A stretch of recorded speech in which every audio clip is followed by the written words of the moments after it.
What is the surprisingly smartest thing your stupidest student has ever said? Some of my 5th graders were playing with a basketball in the hallway. I told them to stop. They did for a second, then continued. I said, "Guys, why do you keep bouncing that ball in the hallway?" And one of them just looked at me and said, "If you were 10 you'd do it too." When I was teaching grade 5 a few years back, I had a student who really struggled academically and misbehaved a lot.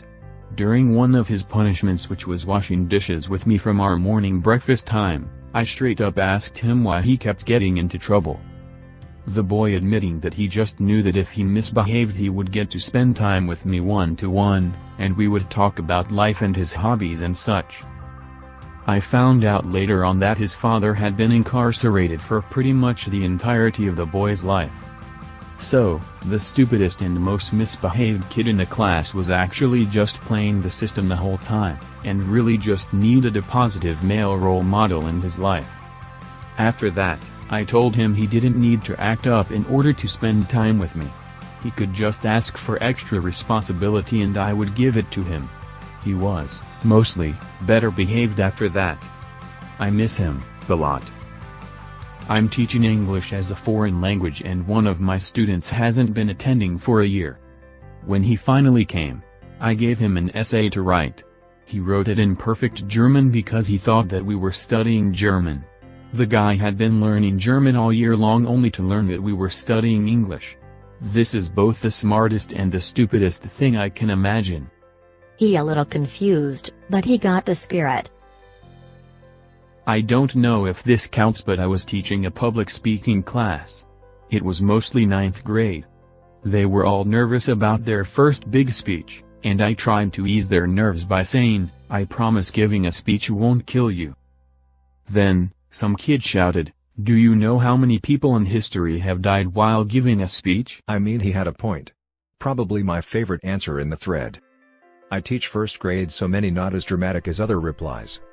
I had a kid who is kind of never quite paying attentions. We read a dinosaur book and were answering very basic 1st grade questions in the back of the book. It literally had a brachiosaurus and said, "The dinosaur's legs are A. long, B. short."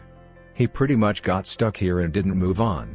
To me, it was the easiest question in the book, but some of the students are low-level English learners, so it is possible he just couldn't understand the words long or short. After like 7 minutes of doing my rounds and assisting other students, I came back to him. He had written in C, long and short are both opinion words. Used to teach chess to elementary level kids. Would run chess camp over the summer. 20 to 40 kids come in every day for a full school day, but every period is basically a chess class. Lasts a week. On the first day, I would tell kids they need to lose to get better, which is true in a game like chess, especially in the beginning. I would tell them you have to lose 50 games before you can improve in chess. Well, on about day 3 I'm walking from the field to the class and see one of my students, 2nd grader, walking the other direction and ask him offhand, "How's chess going?" And he responds, "Well, I've lost all of my games, so I guess I'm doing great." Elementary school. I worked in the school admin office for a while. We had a cop come in to speak to the kids, basically to warn them on the dangers of strangers and random people speaking to them in the street. The cop was great and told the kids how they should always be careful and that some bad men might take them away from their mummies and daddies. One kid puts his hand up and asks the question, "So what will happen if we go with one of these stranger men?" The cop wasn't prepared for that question and just said how sad it would be and how his parents would miss him. A few days later a new buzzword was going around the school which phonetically sounded like pedophile. The kid had looked up online or spoke to someone and then told the other kids in schools about what pedophiles do. It scared the hell out of some of the kids and the principal had to come to each class to calm the kids down.